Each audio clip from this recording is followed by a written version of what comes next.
What is up, y'all? Welcome back to episode 3 of Tigers Franchise.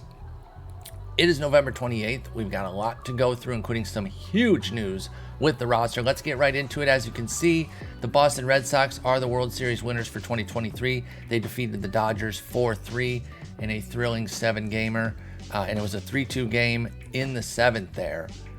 So that's pretty nice. Nick Pivetta dueled Julio Urias. What a battle there. Muncy went yard. Kike Hernandez went yard in the 7th. So good series there. Good job, Boston, man. I'm a little short on them. You know, I didn't love them coming into the year. They've impressed me thus far in real life. Their pitching's been better than I thought. I definitely believe that their hitting is solid. And they're only in 4th, and I'm like praising them because I thought they still could, by the way. It's very early. But I thought they have a chance to be kind of a bad team with their pitching. I don't really believe in it outside of a couple guys. I like Sale.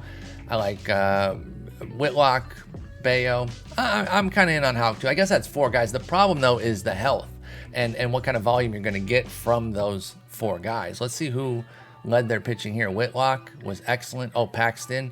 Yeah, Paxton when healthy is great. Sale actually didn't have a great season. Pivetta and Houck were fine. And their offense really took charge. And you can see Devers had a great season. Yoshida had a great season. Verdugo. I think they don't have Justin Turner and Kike Hernandez showing here because it's November 28th and free agents have happened and everything. So that's not going to show like the bulk of their or the fullness of their offense there. So anyway, congrats to them. Going over the awards, I'm curious how y'all want to do it. Do you want me to go one by one and go through each award? Because I'm certainly down to do that, but if there's no value to it, we don't have to spend time on it. You can see the Gold Gloves here. If you can pause and look at them if you want. We're going to go a little bit quicker through them because there is a lot to get to. If you want them individually, then I can definitely map it so that the way we do the show would include an awards segment that is a major part of it. For this episode, I didn't plan for it to be, so I'm not going to go through every single one big time. I am going to stop here, though, and say, look who won AL Reliever of the Year, our own Alex Lang. Now, frankly, he should have swept it. He went 20-10 on the first place votes, but he had a 1.95 ERA and an 0.95 WHIP for 106 innings, all in relief. Come on. Paul Sewald did have a wonderful season, though. Shouts to him. 2.25 ERA, 0.99 WHIP in 80 innings. He had 38 saves, which is probably why he got a lot of those votes. I'm sure there's voters that really take that into consideration. Lang only had 14. They both had 34 shutdowns. Lang did have 3 more meltdowns. But that 26 extra innings of volume at better ratios, come on, slam dunk for me. Oscar Brazoban, I want to highlight the NL Reliever of the Year real quick too, just because it's a cool story. 34-year-old journeyman makes his way back to the majors last year in 2022 in real life with Miami. Starts the year with them this year brilliantly. The Cubs get him. There's no way they thought they were going to get better than the 1.76 ERA, 0.98 WHIP he had. They're like, no, just give us your FIP or anything under 3 would be great with his ERA, 2.55 FIP there. Instead, he goes 1.27, 0.87 for another 50 innings. Beautiful season for him. His skills aren't even off the charts. I mean, it's solid, but it's just the best year from a guy that's like a really solid reliever here. I wonder how much he'll hold up at age 34 for the Cubs, because I'm sure, they've got him still at the minimum. So then you can look at the platinum sticks there. Nothing really jumps out too crazy. In the National League, Jack Sawinski winning it in center field for the Pirates is pretty cool. AL Rookie of the Year, Masataka Yoshida. Kind of figured that with them winning the World Series. We saw how great his stats were. He did sweep it over Young, Volpe, Gunnar Henderson, and Hunter Brown. Jordan Walker wins it in the National League with Matt Wallner. Matt Wallner probably should have won it, though. I was looking at some of these earlier. He hit 35 homers. He came over from Minnesota on June 8th, hit 35 homers in 98 games. Normally, I do like to look for the highest volume of playing time on Rookie of the Year votes, because sticking it out for the whole year is really difficult. Like, if you play a half year of really good versus a full year of, solid, say like, I don't know, a half year of a 125 WRC plus versus a full year of like a 98 WRC plus, but you play good defense, have some base running, so your WAR is pretty solid. I'm voting for the higher volume guy all day. even if you push that WRC plus from the other guy up to like 130, 135, because sticking it out the whole year means a lot. However, if the magnitude of your volume, like Wallner's 188 plate appearances, is this loud and this good, I think it trumps Walker, who did have the playing time volume piece at 141 games, and he put up a really solid 4 wins. But man, hitting 35 homers in under 100 games and still putting up 3 WAR. So what was Walker? So Walker was a whole win better, but that's I don't know. That's tough for me. I would have gone Wallner for sure. It's not tough for me. Never mind. It's not tough. Wallner easily, but interesting vote there. Wonder how y'all would go. Jordan Walker, there's his stats again if you want to look at them, versus Matt Wallner. Comes over and just is a superstar for over a half season, but still, 98 games, under 100. I think it's loud enough that he gets it for me. Huge year for Luis Castillo. He wins the Cy Young in the American League. That's my real life pick too, so I'd love to see that. Zach Gallen wins it in the National League. Shohei Ohtani wins the MVP, as he should. Any year where he's a dominant hitter and a dominant pitcher, I do not really care anything to the contrary. I don't want to hear about, he's already won it. The whole voter fatigue thing, when people get tired of voting somebody, even though they can consistently deserve it, is the most brain dead thing possible. It's like their brains just cannot handle not having something new in front of it, that they can't just keep voting the deserving winner. Austin Riley wins it in the National League over his own teammate, Sean Murphy. So a couple good seasons there. So those are the awards. Again, we can slow it down, get deeper if you want. Y'all just let me know what you think on that. Let's get into the ball club. So we are past arbitration and everything. We got amazing news at the end of the year. Now think about the one piece of amazing news that we could get that we'd actually hoped for. It came through. A lot of y'all can probably guess what it is, but let's go ahead and figure it out together anyway. And it is Miguel Cabrero retiring. Big ups to Miggy for a brilliant career, but thank you so much for retiring. Oh my God, thank you for retiring. He had a dreadful year with a 15 WRC plus. That's 1.5. He went minus 1.4 WAR.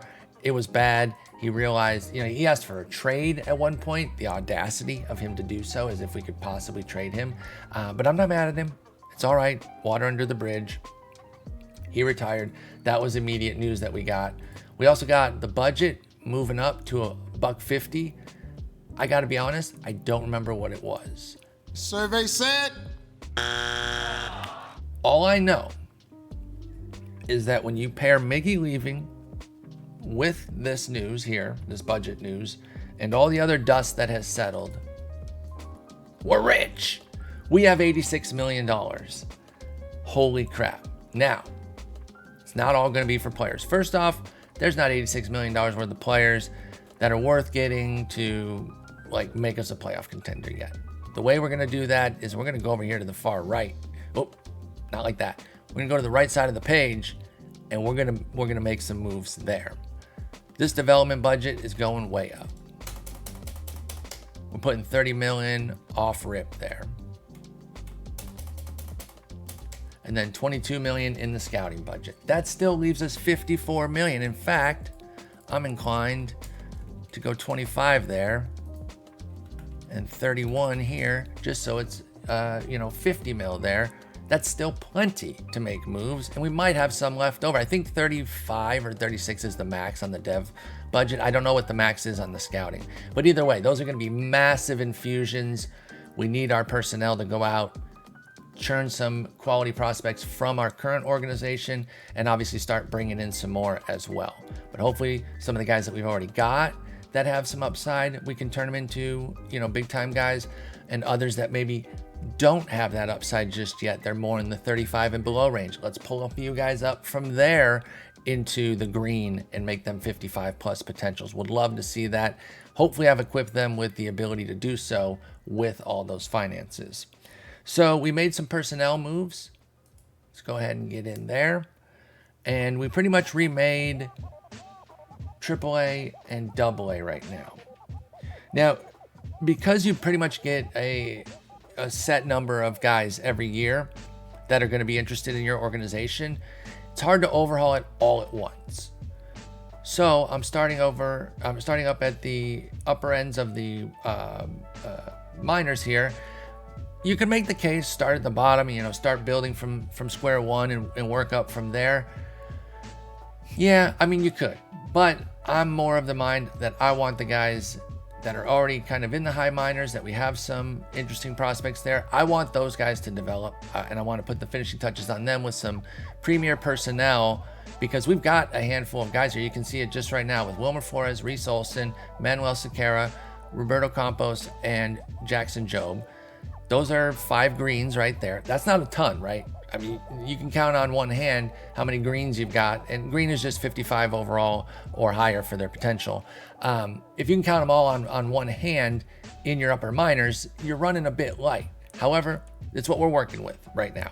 I want all 5 of them to come to fruition here, not necessarily at their peak. They don't have to be superstars, but they all 5 need to be major leaguers. I need Cole Keith to come through on that. I want to see Itzhak Pacheco come through. I've seen him pop off in some sims big time. So I'm really hoping that he can finish off developing here, maybe add a little bit more. He's still very young at 21. I'm excited about Pacheco based on how I've seen him pan out in some other sims.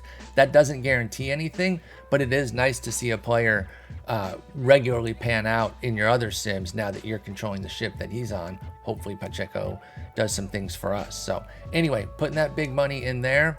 Meanwhile, when we switched it, Campos went yellow. Apparently we were on, this is interesting. So we discovered that OSA loves Sequeira, our guy not so much. Interesting. Okay. So now Mordecai Brown could count how many greens we have on one hand, because it's just Flores, Ty Madden, and Jackson Jobe. Reese Olson gets kicked, Pacheco gets kicked, and Roberto Campos gets kicked. That said, they're all 50s. Even the 50s, sure, they're not green, but they're right there on the cusp. Obviously, we know that. And hopefully some of this development and some of these new personnel guys can really help bring that home. So I don't remember all the ones that we did. I'm just going to show you the 6 of them real quick here at these top 2 levels. We got Brian Green as the manager. He's living up to his name. He's got green all over his profile, as well as a blue infield defense. Only decent on teaching hitting and running, but I don't think that that's a huge deal. He's not the hitting coach. And I don't know, maybe somebody else can teach running, so it might not matter. David Teskey, legendary at teaching pitching. Excellent on the development mechanics. The aging is a little bit important for your AAA coach. It has no bearing on somebody who's going to be like 25, right? It is literally about guys who are getting older and past their prime. However, you should sign some minor league free agents at the end of the off season, some of those old major league guys. And when I say old, I'm not even talking super old. I'm like, they could be as young as 28. In my Diamondback series that we're doing on Twitch, twitch.tv/Spore, we got Ryan McMahon, who's like 29 or 30, still plays great defense. Couldn't believe he was available on minor league deal. But anyway, so you get a handful of those guys to deepen up your AAA a little bit, especially if they have good personalities. You can help, with the chemistry there. And if you have a good handles aging for that, that's where you can find those gems, those guys that are a little bit forgotten because they had a down year or two. They're in their late 20s, early 30s, and then they come back around. And right now, for some reason, I can't think of a guy like that. There's millions. It happens all the time in baseball. But anyway, my brain's like, no, we're going to not think about that right now and not come up with a great example. Jingbo Sao here is going to be excellent at teaching hitting, excellent on development mechanics, and legendary at aging. So again, you talk about if in this world, a couple years down the line, 30-year-old Ryan McMahon's available, maybe Sao, it would be putting him back on track at a level he's never reached before. Who knows? It's just nice to have these ratings here. He's contact development, Sao is, and then Teskey is neutral. I would have preferred a finesse guy. You kind of balance the ratings with the relationships with what you want as far as the pitching coach focus. I like the finesse to develop those changeups, because a lot of times we got those guys that have, great fastball, great breaker, and a missing changeup that puts them on the verge between starter and reliever. You get a guy like this, or a guy with the finesse coaching focus. he can turn those changeups into something solid. You start developing more starters. Now, Teskey might be able to because he's neutral, so that's fine. I do like trying to get the finesse focus, though, where I can. Jason Gooding's going to be the manager at Erie. He's got a bunch of blue, bunch of green, looking good all over. Outstanding development mechanics. You love to see that. Dusty Crawford's the pitching coach. He focuses ground ballers. I like that, too.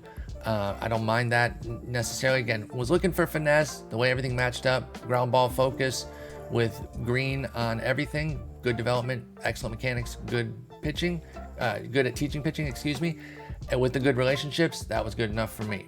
And then John Mirian was not able to be changed. As you can see here, he looks like the stock guy we got. And I think we had run out of like big time hitting coaches that were going to make a big difference. I do imagine we should be able to get somebody better than him, though. You know what? I think I'm gonna roll the dice here. We'll do it live. Roll the dice here. We're gonna fire this guy. This was his last year anyway. Take a year off. Take an early year off. Let's see what we got. Okay, see, it does cut down some of those guys, but it's not bad. And I see something here with the excellent mechanics, outstanding on mechanics. I love that. And both these guys focus on patience. So give me the guy who's excellent at teaching hitting as well. Only average on the relationships at Erie, but oh well. I'm not too worried about that. I wish Colt Keith wasn't on the lower end because he's somebody I'd really like to see develop. But again, this doesn't preclude Davis from helping Keith. It just makes it a little bit tougher because they don't have like excellent relationships. So it's fine. I think this is still the better match, the best match overall, and I like teaching them patience. Let's get Steve Davis in here. Let's get you on a 3-year. Boom. Oh, you might have seen this when we were looking at the new budget. Javi did not opt out. We could not be so lucky. And we kind of knew that, let's be honest. And you know what?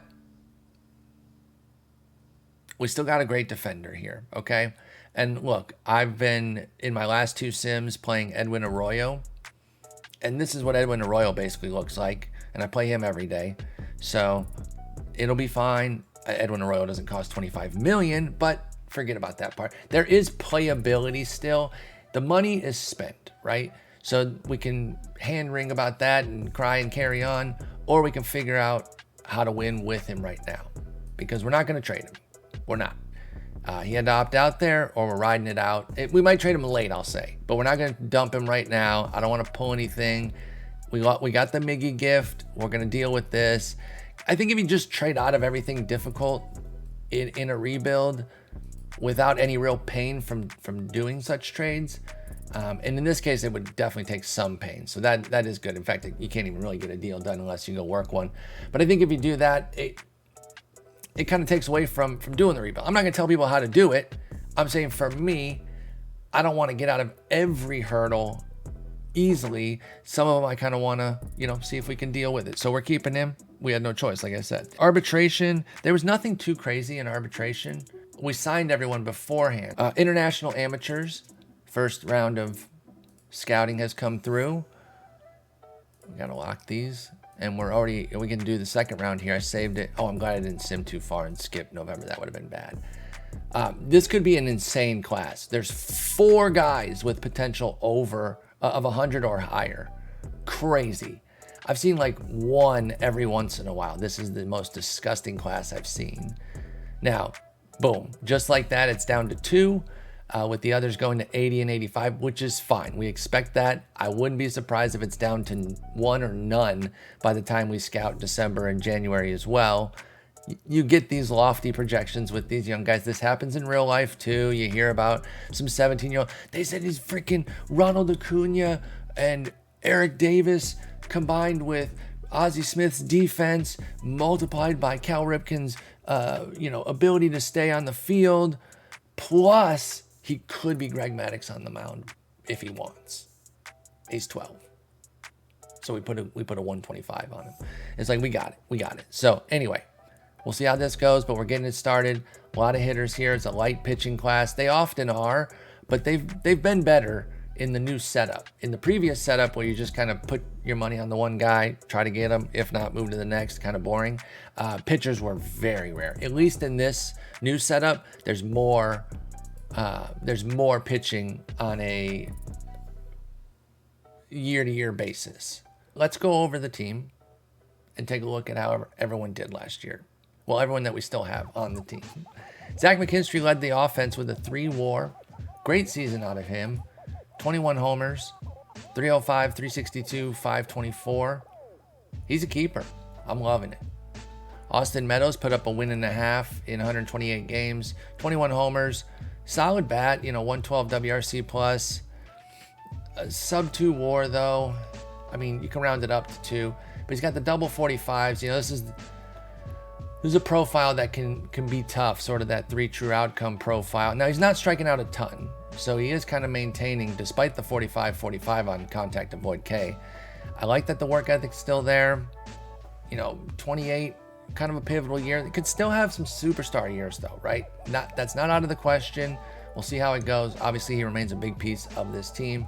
Matt Vierling put up a win and a half, probably mostly due to his defense. I mean, he did have a plus bat, 109 WRC plus, decent runner, solid glove in the outfield especially. And then Nick Maton put up a win. He had an 84 WRC plus, only 13 homers. 84, that's, I don't know. I don't know if his defense is good enough to hold 84. And he was better against lefties when we were trying to avoid playing him against lefties. We were having him in kind of a standard platoon, so that's not great. Baez put up a win. Riley Green, only 1 win, played all year, 88 WRC plus. That's kind of tough. Obviously, he's not going anywhere. He's instrumental to what this team's trying to do, so, wasn't a great year. Badu only played half the year with us, put up an 88 WRC plus, 1 win. Quality enough defender, speedster, has the good work ethic as well, 25 years old, still very young. And so we could still turn him into something. I forever love Badu, badass player, I think. I mean, he's clearly not as good as his rookie year suggested. And I fell heavy for the rookie year. I thought he was so good and really showed some development in 2021. That I really believed in. And this isn't even like some eye-popping season. I thought there were just skills there, and particularly on the fantasy landscape. 13 homers, 18 steals, the ability to get better there. I was a huge fan. It didn't work. He's been a lot better this year though, so I've been enjoying that. Can Henry Malloy? Yeah, he's got the big arm, so we can put him in right now. Meadows is like straight 55s. So you trade the 5 range for 5 air, 5 arm. I think I'll take that. Put the younger guy out there too. Is Meadows giving him normal injury proneness is pretty nice. So then, I guess there isn't a ton to review with the team because they weren't that good, right? Plain and simple. Jake Rogers had half a win, Short 0.3. I mean, he played 13 plate appearances, and then these guys didn't really. Oh, Torque had a rough year, man, and it's gonna be tough to climb out of the hole at this point. He's starting to climb out of it in real life, which is awesome. But 217, 305, 368. We need a big year this year. We need our boy Berger to really link up with him and figure something out. Do they like each other? At least he likes Badu and Green. That's good. He's mediocre on Meadows. He's got a good relationship with Torque. Okay, then get in there and start working. I'll take a contact focus, get his contact up, put the ball in play more, then he can tap into that power. That's fine by me. On the pitching side, Lang had his great season. He was far and away the best pitcher. Skubal and Silseth really showed some stuff in their partial season, 76 and 64 innings respectively. They'll be 2 big pieces of the rotation next year. Faedo was decent. Uceta wasn't bad. The whip ran really high, though. Matt Manning was kind of brutal, unfortunately. Kervin Castro was really nice. Jalen Beeks got hurt, but was pitching very well for us prior to that.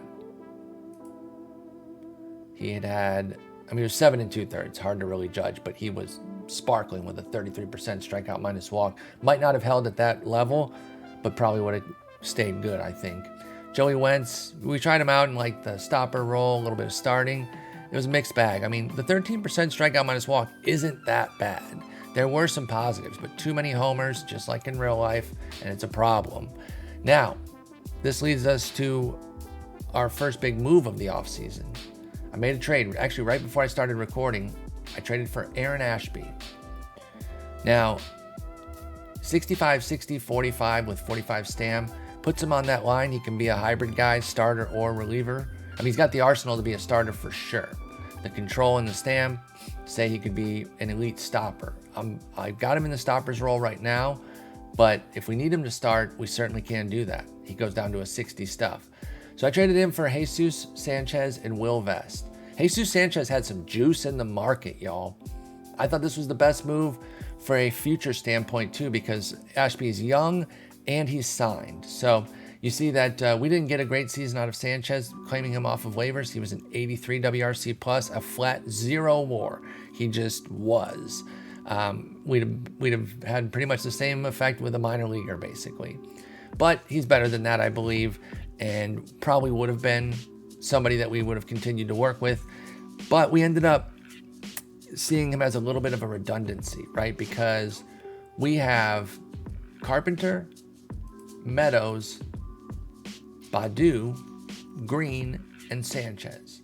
It's 5 left-handed outfielders that aren't all the same, but have overlapping skills. It's just a bit much. We still have 4, and you know, Carpenter's not in right now, so we might still have room for another trade because it's just a little redundant. Now, of course, an injury crops up and you're glad you've got some backups and some redundancies, but we saw Sanchez as expendable, and when I saw how much heat he had in the market, I was like, yo, we got to make this move. Went ahead and scooped Ashby. I feel pretty good about it. There were some guys that we could have taken on some money with and maybe gotten a star that way, but I thought Ashby was the best mix between talent, cost, youth. By the way, Vest wasn't too bad in 45 and 2/3. 3.35 ERA, 120 WHIP, actually pretty good. 4.17 FIP says maybe not as good as those numbers, but the numbers were solid for us. So that was our first big move. We also brought up Freddie Pacheco, who's got some nasty stuff. And then Casey Mize missed all of last year. Looks like he could be ready for a nice season as well. So the team obviously has needs anywhere, really. There's nothing that we can't use. The question is, what do we want to seek out? You know, what should we really be going for here? How much, money do we want to spend on one player? Do we want to supplement? We've got some relief spots. I'm not willing to go in the free agent market for relievers. That's not usually a good spend outside of like the occasional finishing touch piece that is a bit of a luxury even. When we were able to get Edwin Diaz with my Expos, he was definitely kind of that last piece in place. We have extra money and he's so great, we can get that luxury item. But a team like this, signing an elite reliever makes little sense. Trading for them, cultivating them, getting them off waiver wires, that's how you do it. Looks like they got Wilmer Flores closing. I think he's still a starter for sure. So you look at somebody like that. You look at Ty Madden, who's got some upside. Look at Jared Schuster, who we picked up. I think he could be interesting out of the bullpen, maybe transition into starting during the year. Reese Olson could definitely, I've seen him become an amazing starter. So we've got guys there too. So I think the bullpen will be filled out in-house. And again, or via the waiver wire, because you'll see good players there consistently that you can try to get. Nothing's going on right now, of course, but we'll keep our eyes out. Anybody on the block of interest? Corbin Burns.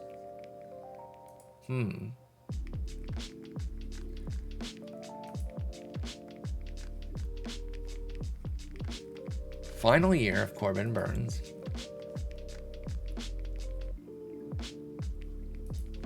What do they want for him? Nothing?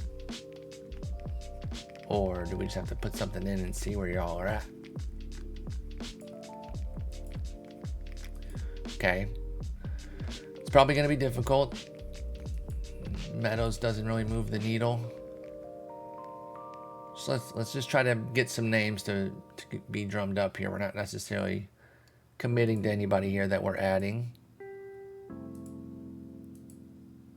geez, we put in Pico and Batanti and it's still no go. So, all right, fine. You do not want to trade Burns to us. You're tearing down your team because Willy Adames is the next best. We could bring Willy Adames back. Some of y'all might not remember he started it in the Tigers org, and he's part of that big David Price trade. And at the time, prospect folks were on it. I remember Eric Longenhagen saying Adames is the guy that you're going to miss most, telling me that as a Tigers fan. I was like, okay, I don't even know who this. He was 18, I think, at the time, and he was right. But I mean, the David Price trade, I don't think the Tigers should regret that. That was a good move at the time. You got to give prospects like that, though. That was such a blockbuster deal, too. By the way, hope he's okay with everything. He got hit by a foul ball pretty bad in the dugout recently, and it looks like, all things considered, not too bad while still being bad. But yeah, hopefully everything's good with Adames. Now he's another rental. We have a shortstop, obviously, in Baez. Would we want to make them our double play combo? He's a captain. He'd come in. Maybe he would play third. Mckinstry stays at second, so instead of the double play combo, they'll be the left side of the infield together.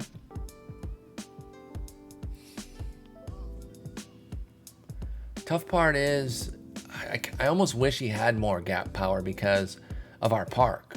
You know, if he had like a 55, 60 gap power to go with the home run power being up there, I think he could take advantage of some of those alleys. Could be tough. He's 45-40, so, you know, it's going to be swing and miss. I don't know. He's interesting, though. He's, like, always available, too.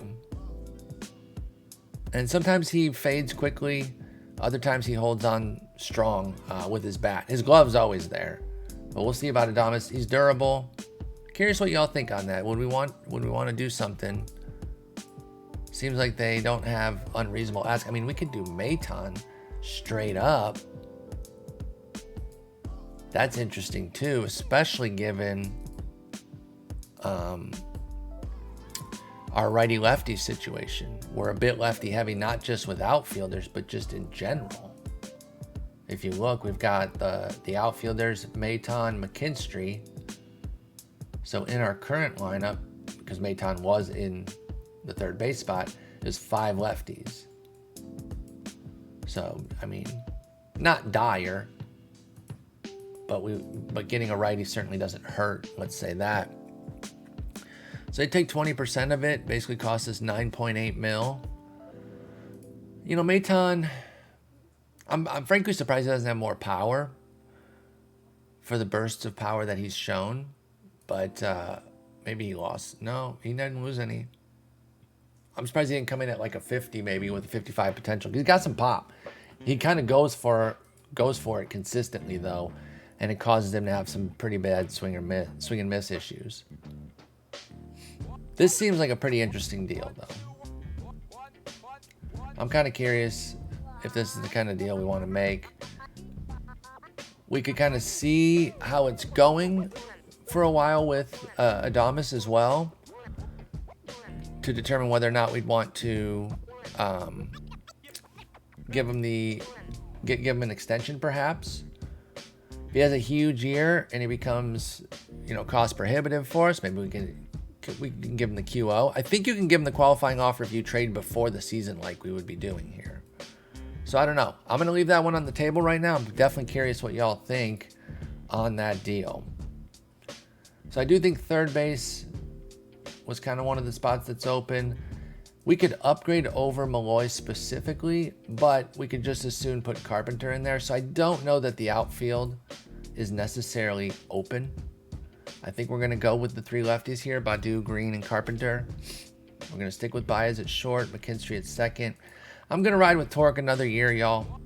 We're going to see if we can get him going. So while this offense is certainly not ready for prime time, at the same time, there's not a ton of openings.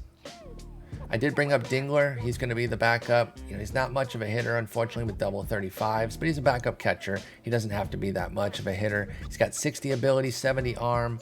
We will take that all day.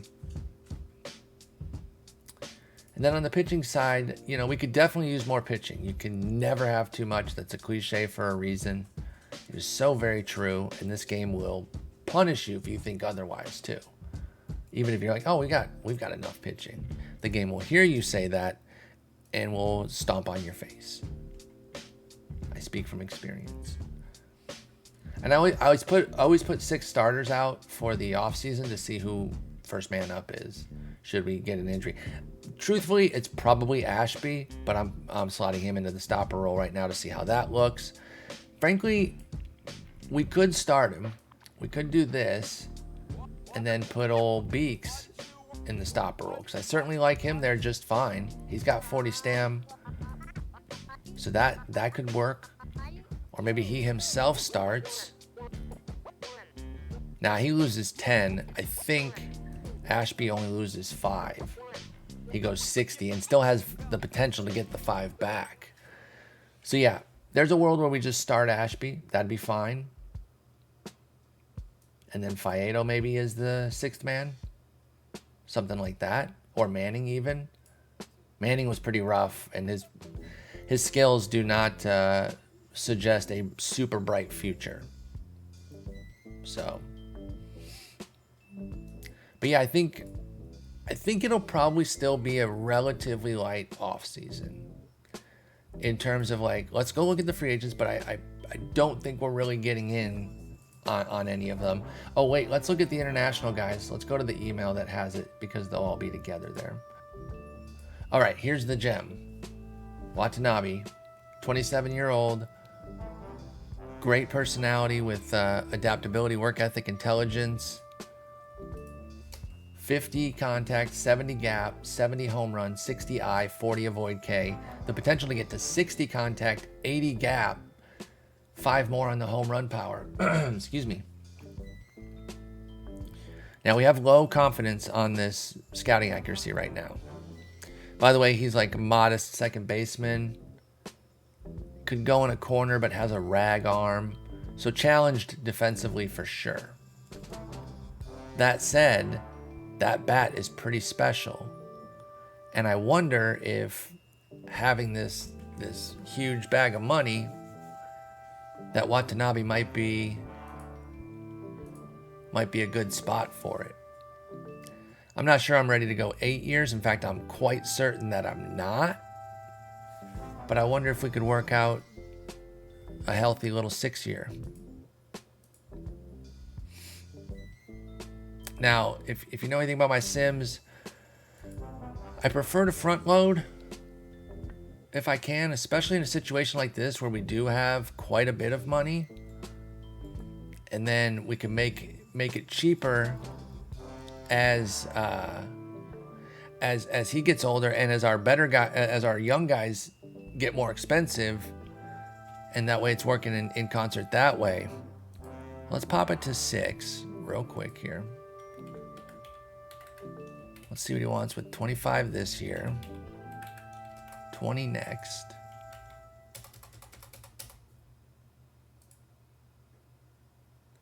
So that's 19 and a half. That's coming in light on what he wants. That's fine. I'm not committed to that. What if we go double 25s? And then 20.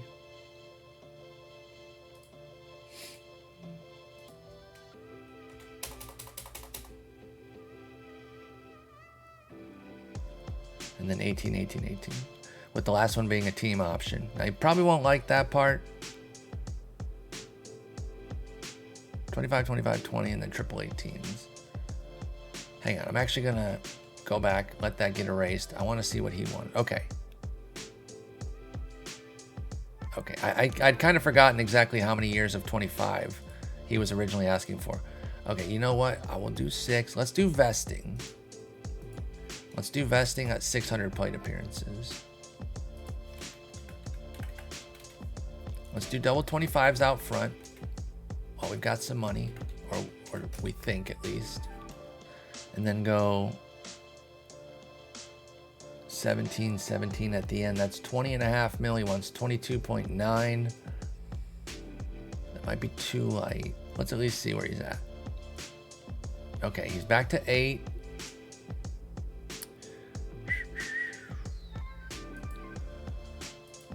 I'm certainly not getting an 8 with 7 straight up and a player option. There's no world where we're gonna get to that.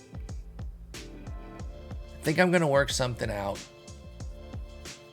I'm gonna see if I can get this done. Let's keep working on this here. All right, what are we looking at here then? 7 years, an opt-out after 3. 28, 25, 22. And then 20, 17, 17, 18. With the last year being a vesting. He's interested. Are we, though? I think so. I think this is pretty good. I do worry about the Avoid K, but he's got the eye to protect, and he could have the contact to protect too. Now, I'm very much against Avoid Ks being too low, and we're coming in at a 40. However, that's if there's no eye or contact protection. So don't get too dialed in on the Avoid K and think like, if it's 40, I cannot touch that guy. If they have other things to cover, the power covers it too, by the way. If their impact when they do make contact is so strong that you can take on the Ks, that's fine. But he has all the elements to protect a crappy Avoid K. So I think we can do that.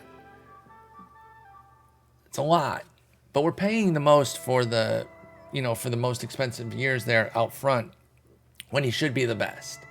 And if he starts to hit, a downslope a little bit at 30, as long as it's not rapid, we should be okay. I think I'm going to offer it, man. This is one where I kind of wish this was on stream to get the instant feedback. I'm definitely curious what y'all think on this one. Thing of it is, it's probably going to be your thoughts that won't necessarily be able to play into the decision, because I think I'm going to hit the submit right here, and we are going to be simming forward a bit by the time episode 4 comes through. So I hope you don't hate it. We went for it. Shosei Watanabe, aka Blue Collar, big time power bat, premium bat here right now. The real danger is that we don't have the full scouting, and that might be the dumbest part of submitting that offer. I don't know. What's OSA think? Okay, they're a little bit lighter, but not too much. They're just a little bit lighter on the contact, but they still see upside for it, so that doesn't bother me. If he's only a 90 potential, but we'll see. We'll see. I do wish he had better defense, but with the adaptability, work ethic, intelligence, I feel like he could still build that up even at age 27, because we've got the coaches, and hopefully they got a good link with him, because we've got Bo teaching infielding, and here's hoping he likes Watanabe, and they have a good link, because boom, then we could be set there. So I think that's going to wrap up the episode right now. We're looking at that Adames trade. I will wait to get some feedback on that before I go one way or the other. Maton for Watanabe, or for Adames. Adames would go into third base there. We offered up Watanabe. I'm going to look at some potential pitching, maybe to get some starting pitching depth off of the free agent wire. On the lower end, though, we're not going to be players for Ohtani. We're not going to be players for Urias. Heaney. Okay, I'm sorry. I'm going to change that one. There's just some of these injury pronenesses that come in normal that I can't stand for. I'm sorry. I love you, Heen Dog, but let's just be real about where your injury proneness is with your arm. And it's way high. Well, doesn't have to be 200, but 169. Do I have to change more on that? Oh, overall proneness. Or does it even change real time? That's the part that I don't know. Let me do this. Let me do 200. 200. If that doesn't change it, okay, that makes him wrecked. Okay, so it does change real time.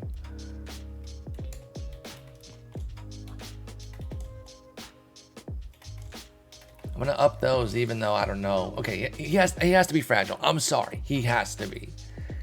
I love Heen Dog, but my dude has struggled to get through seasons. I'm not going to change every single one, but I see one like that is that egregious.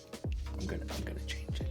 Anyway, there's not a ton out there. Oh, Erod did opt out. See, and that's why I felt okay about that deal there, because I was like, you know what, he's good. I'm not just dumping this contract. He's good enough that he could opt out when we got Silseth and Vera. Plus, they still got Graham. Actually, Graham's kind of fallen off. But anyway, that was my thinking with that deal, was like, I'm not just doing it to get out from under this. And he did, in fact, opt out. So we'll see. I'll take a look at that, see if there's anybody that we want that's kind of in that middle 55 to 45 range. That could be somebody that we could take to the next level. You know, maybe a Jack Flaherty reclamation or something. Oof, not really. But that type of guy. We'll see what's out there. We'll come back in episode 3. I will see your comments with regards to the Adames Maton as you leave them. So if those are starting to pour in before I do the next episode, then I'll be able to make a decision there with some input from y'all. I won't make a decision, at least for a little bit, on that. And just even if there's not comments on it, just because I'm going to hold off. But I am curious what you think on that, if you think that's a good deal. And then as far as other moves, I'll bring them to the table next episode. Maybe a trade or two I might do. But as far as like free agent moves or anything, we will kind of discuss that in episode 4. And we'll really get through the bulk of the offseason. We'll get to the Rule 5, etc., etc. Until then, take care.